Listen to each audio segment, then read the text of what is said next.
दुखद खबर आप तक पहुंचा दें। लोक गायिका शारदा सिन्हा का निधन हो गया है। 72 साल की उम्र में वो अब इस दुनिया को अलविदा कह चुकी हैं। एक मशहूर लोक गायिका शारदा सिन्हा लंबे वक्त से बीमार चल रही थी। दिल्ली एम्स में उनका इलाज चल रहा था और अब वो नहीं रही हैं। Parmendra Mohan, managing editor IBC 24 हमारे साथ जुड़ चुके हैं। परमेंद्र जी, एक बड़ा दुखद खबर, लंबे वक्त से बीमार चल रही थी और जिस तरह से लोक अंचल की गानों को लेकर लोगों के बीच उनकी लोकप्रियता थी, हम सब उन्हें मिस करेंगे। बिल्कुल अविनाश, और ये संयोग देखिए कि छठ महापर्व आज से शुरू हुआ है। आज नहाय खाय का व्रत था जी, और आज ही के दिन ये खबर हमें सुनने को मिल रही है। तो छठ के गीतों की अगर हम बात करते हैं ना, तो उसमें शारदा सिन्हा ने जो गीत गाए हैं वो छठ के पर्व को में जो आप कहीं भी जाएंगे तो आपको वो गीत उनके सुनाई देंगे।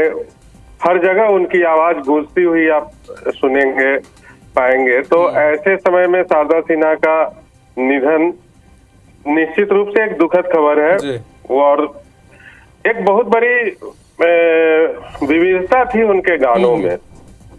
आमतौर पर जैसा आपने कहा भी, आंचलिक संगीत, मैथिली गीत भी वो गाया करती थी। और लेकिन आप देखिए कि फिल्मों में भी जो उन्होंने गीत गाए, बॉलीवुड की फिल्मों में भी आपको कई ऐसे गाने हैं जब इनकी ये खबर जब पढ़ने को मिली तो इतना वो सब गाने याद आ गए कि कहे तो से सजना, बिल्कुल ये तोरी सजनिया। और अगर भोजपुरी गीतों का जिक्र करें तो उगहो सूरज देव जो जन जन तक पहुंचा। और ये बताता है कि कितनी वाइब्रेंसी थी। और एक और चीज बताऊं अपने व्यक्तिगत अनुभव के आधार पर कि शारदा सिन्हा किसी ऐसे घराने से नहीं थी जहां सब कुछ उनको जो है थाली में सजा कर मिला हो। उन्होंने बहुत संघर्ष के साथ पूरी की पूरी जिंदगी जी है और एक एक पायदान करके चढ़ते हुए उन्होंने सफलता की सीढ़ियां चढ़ी है। समस्तीपुर में वो रहा करती थी जी। वो काशीपुर मोहल्ला है जहां वो लंबे समय तक रही, जिस समय उनका संघर्ष का दौर चल रहा था जी।